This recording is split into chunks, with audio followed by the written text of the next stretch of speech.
Hello dear student, कैसे हैं आप सभी। उम्मीद करता हूँ सब अच्छे होंगे। सभी को राधे राधे। तो आज हम देखेंगे फार्मास्यूटिक्स का chapter number 2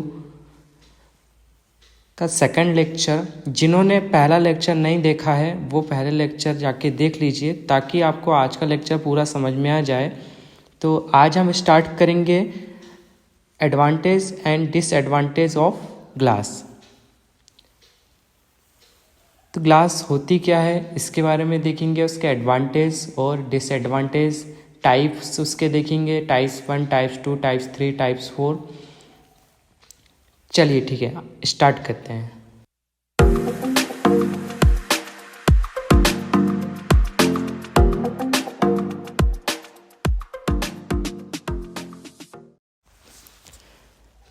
Glass is commonly used as packaging material of pharmaceutical product because glass have superior protective qualities. This packaging material come directly into contact with the pharmaceutical product. मतलब क्या है, ग्लास पैकेजिंग मटेरियल में use होता है pharmaceutical product को pack करने के लिए। कल बताया गया था फार्मास्यूटिकल प्रोडक्ट क्या होता है। वह प्रोडक्ट जिसमें मेडिसिन या ड्रग्स प्रेजेंट होती है, ठीक है। This packaging material come directly into contact with the pharmaceutical product, क्योंकि ग्लास की जो प्रोटेक्टिव क्वालिटीज़ होती है वह बहुत अच्छी होती है, ठीक है। ये डायरेक्टली कांटेक्ट होते हैं फार्मास्यूटिकल प्रोडक्ट से, ठीक। आगे देख लेते हैं कंपोजिशन ऑफ ग्लास। मतलब ग्लास किस किस चीज़ों से बना होता है। Glass is made up of silica 59 to 18%, calcium oxide 5 to 12%, sodium oxide 12 to 70%, aluminium oxide 0.5 to 23%, barium oxide, boric oxide, potassium oxide and magnesium oxide and culotte, ठीक है। जो ग्लास होता है उसमें सिलिका 59 से 18% होती है, कैल्शियम ऑक्साइड 5 से 12% होती है, सोडियम ऑक्साइड 12 से 70% होती है उसमें, एल्यूमिनियम ऑक्साइड 0.5 से 23% प्रेजेंट होती है उसमें, barium oxide, boric oxide, potassium oxide and magnesium oxide and culotte उसमें प्रेजेंट होती है। किसमें? ग्लास में। अच्छा, ये क्यूलेट क्या चीज़ है? क्यूलेट कांच के छोटे छोटे टुकड़ों से मिलकर बना होता है, ठीक है। एडवांटेज देख लेते हैं ग्लास के। Glass protect pharmaceutical product from environmental condition such as temperature, light, ETC। मतलब ग्लास जो है वो कोई भी फार्मास्यूटिकल प्रोडक्ट को टेम्परेचर, लाइट और इन्वायरमेंटल कंडीशन से बचाता है, ठीक। सेकंड क्या है इसमें, they are transparent in nature so we can easily identify the product by the looking at the colour. ये ग्लास ट्रांसपेरेंट होता है, ठीक है। इससे क्या होता है, किसी भी कलर से आसानी से इसकी आइडेंटिफाई कर सकते हैं अपन, ठीक।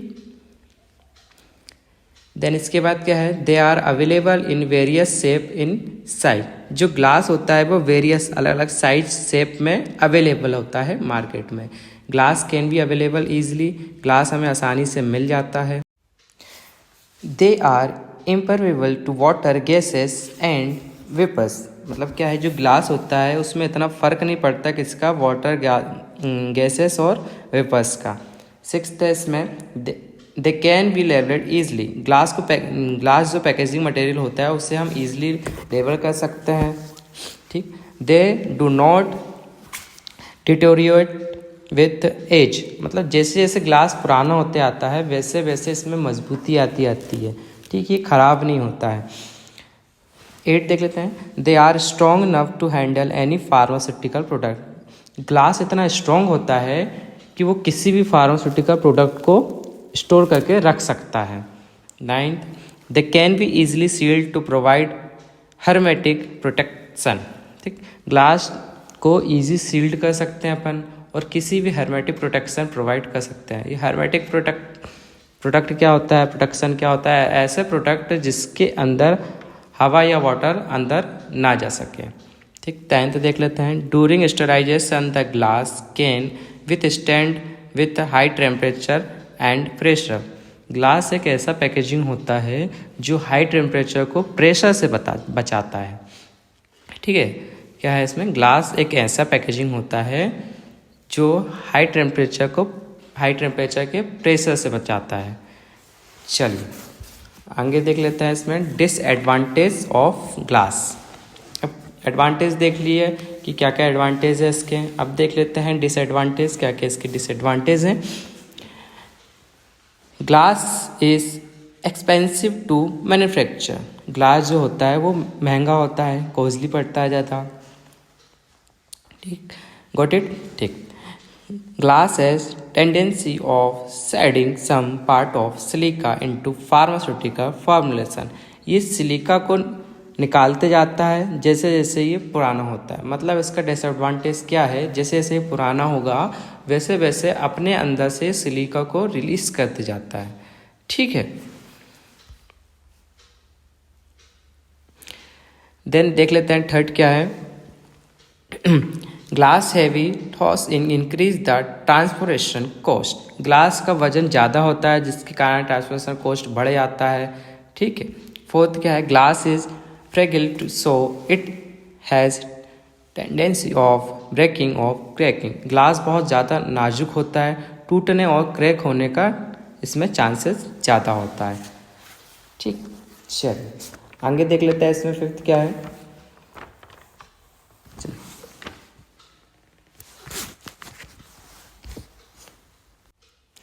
ग्लास कंटेनर में release some chemical to aqueous pharmaceutical product if it is not treated properly before manufacturing. Glass container में बहुत ज़्यादा केमिकल रिलीज हो सकते हैं अगर ग्लास को अच्छे तरह से प्रॉपर ट्रीट नहीं करते हैं। कब, मैन्युफैक्चरिंग के टाइम में। अगर मैन्युफैक्चरिंग के टाइम में उसको प्रॉपर ट्रीट नहीं किए हैं, उसको अच्छे से नहीं बनाए हैं, तो उसमें केमिकल रिलीज हो सकता है। ये इसके डिसएडवांटेज थे। चलिए आगे देख लेते हैं टाइप्स ऑफ ग्लासेस। जैसे कि पुराने लेक्चर में आपने देखा था ग्लास 4 टाइप्स की हुई थी, टाइप्स 1, टाइप्स 2, टाइप 3, टाइप्स 4 करके। ठीक है, चलिए स्टार्ट करते हैं। सबसे पहले टाइप्स 1 देख लेते हैं। टाइप्स 1 में क्या होता है। टाइप 1 और borosilicate glasses. It is highly resistance glass and contain mainly silica and boron oxide. It is chemically more insert. ठीक, जो टाइप 1 ग्लास होते हैं बहुत ज़्यादा रेसिस्टेंस होते हैं। इसमें सिलिका और बोरोन होता है, ये किसी केमिकल के साथ रिएक्ट नहीं करता है। ठीक, मतलब इसमें सिलिका और बोरोन ज़्यादा होता है तो ये किसी भी केमिकल के साथ रिएक्ट नहीं करता है। अब इसमें कंपोजिशन देख लेते हैं किस किस चीज़ों से बना होता है टाइप 1 ग्लास। सिलिकॉन डाइऑक्साइड 18% होता है इसमें, बोरोन ट्राइऑक्साइड 12% होता है इसमें, एल्यूमिनियम ट्राइऑक्साइड 6% होता है, सोडियम कार्बोनेट 2% होता है। अब इसके यूजेस क्या हैं। This glass is used for the packaging of parenteral as well as non parenteral product. Parenteral और नॉन पेरेंटल प्रोडक्ट को पैक करने के लिए इसका यूज़ किया जाता है, किसका, टाइप 1 ग्लास का। चलिए सेकंड देख लेते हैं टाइप 2 ग्लास। टाइप 2 और ट्रीटेड सोडा लाइम ग्लास बोलते हैं इसको, टाइप 2 या फिर ट्रीटेड सोडा लाइम ग्लास बोलते हैं। It is made by heating the glass with sulphur dioxide at about 500 degree centigrade. Due to this, the surface alkyl present in the glass is removed. This makes the glass more chemical resistance. मतलब क्या है, अगर हम किसी भी गिलास को sulphur dioxide के साथ 500 डिग्री तक हीट करते हैं तो हमें टाइप 2 ग्लास प्राप्त होता है। ठीक, जब हम इसे हीट करते हैं तो इसमें से एल्काइल जो इसके अंदर प्रेजेंट होता है उसे वो रिमूव कर देता है, जिससे ये गिलास केमिकल रेजिस्टेंस हो जाता है। मतलब किसी भी केमिकल को स्ट्रॉन्ग से स्ट्रॉन्ग को झेल सकता है। मतलब कितना भी कुछ हो केमिकल हो, स्ट्रॉन्ग से स्ट्रॉन्ग उसको आराम से झेल सकता है। कौन, टाइप 2 ग्लास है ना। इसको ट्रीटेड सोडा लाइम ग्लास भी बोलते हैं, ये चीज़ याद रखिएगा आप। ठीक, आया बात समझ में। चलिए एक बार वो देख लेते हैं इसको। टाइप 2 ग्लास क्या होते हैं? ये ग्लास सल्फर डाइऑक्साइड के साथ 500 डिग्री तक इसको हीट करते हैं। ठीक, हीट करने के बाद हमें type 2 treated soda lime glass मिल जाता है। जब हम इसको हीट कर रहे होते हैं तो इसमें से एल्काइल जो इसके अंदर प्रेजेंट होता है उसे वो रिमूव कर देता है, जिससे ये ग्लास केमिकल रेजिस्टेंस हो जाता है। मतलब किसी भी केमिकल को, स्ट्रॉन्ग से स्ट्रॉन्ग केमिकल को ये आसानी से झेल सकता है। कंपोजिशन देख लेते हैं कि किस किस चीज़ों से बना होता है। सिलिकॉन डाइऑक्साइड 18%, ट्राईऑक्साइड 95% और calcium oxide 1%, potassium oxide 0.5%, barium oxide 12% से ये ग्लास मिलकर बना होता है। यूजेस क्या है इसके? This glass is used for the packaging of parental preparation. This glass is also used for packaging of infusion fluid. This glass is also used for packaging of parenteral product and blood product, which are alkyl sensitive, as this glass does not contain any alkyl. मतलब किसी भी parental product के preparation के लिए use कर सकते हैं इसको। और पेरेंटल प्रोडक्ट ऐसे पेरेंटल प्रोडक्ट और ब्लड प्रोडक्ट जिसके एल्काइल सेंसिटिव मटेरियल से डैमेज हो सकते हैं, उसको भी हम टाइप 2 में यूज़ कर सकते हैं, है ना। टाइप 3 देख लेते हैं। टाइप 3 क्या होता है? टाइप 3 को और क्या बोलते हैं? रेगुलर सोडा लाइम ग्लास बोलते हैं। This glass is regular soda lime glass. It is untreated glass, so it has low chemical resistance. मतलब इसका मतलब क्या है कहने का? ये जो ग्लास होता है टाइप 3 ग्लास को क्या कहते हैं? और रेगुलर सोडा लाइम ग्लास कहते हैं। ये जो ग्लास होता है इसका ट्रीट नहीं किया जाता है क्योंकि इसमें केमिकल रेजिस्टेंस बहुत ही लो होता है। ठीक, रेजिस्टेंस जो होता है इसका केमिकल का बहुत ही लो होता है। कंपोजिशन देख लेते हैं कि किन किन चीज़ों से मिलकर बना होता है। ये silica dioxide 75%, soda is 15%, calcium oxide 10%, along with the some trace of aluminium trioxide, magnesium oxide and potassium oxide से मिलकर ये बना होता है। इसके यूजेस देख लेते हैं। It is used mainly for the strong of solid pharmaceutical product such as powder, granules etc. इसका यूज़ हम किसी भी सॉलिड फार्मास्यूटिकल प्रोडक्ट के लिए करते हैं, जैसे कि कैप्सूल हो गया, टैबलेट हो गया, पाउडर हो गया, ग्रेनुअल्स हो गया। इसके लिए हम इसको यूज़ करते हैं। आ रही बात समझ में? चलिए ठीक है। टाइप 4 देख लेते हैं। टाइप 4 ग्लास क्या होते हैं? इसको और क्या बोलते हैं? नॉन पेरेंटल ग्लास बोलते हैं। ठीक, this glass is also called has non parenteral glass. It is only used for the storage of non parenteral product which is used for oral preparation as well as for topical preparation.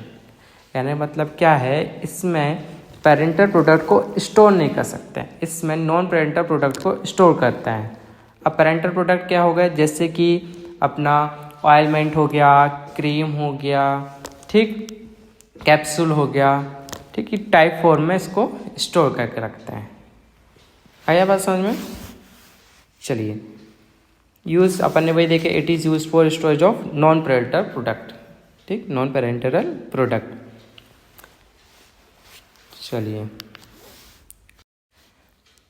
चलिए आज के लिए इतना ही। आशा करता हूँ आज का lecture आपको समझ में आया होगा। इसकी नोट्स जो है आपको टेलीग्राम में मिल जाएगी। जो अभी तक टेलीग्राम ग्रुप से ज्वाइन नहीं हुआ है वो जुड़ जाइए ताकि आपको नोट्स आसानी से मिल जाए। और चैनल को सब्सक्राइब कर लीजिए ताकि आपको सबसे पहले नोटिफिकेशन मिले कोई भी वीडियो की। आने वाले लेक्चर में हम देखेंगे advantage and disadvantage of plastic, then उसके बाद देखेंगे metals of rubber, advantage and disadvantage. चलिए आज के लिए इतना ही। सभी को राधे राधे, टेक केयर।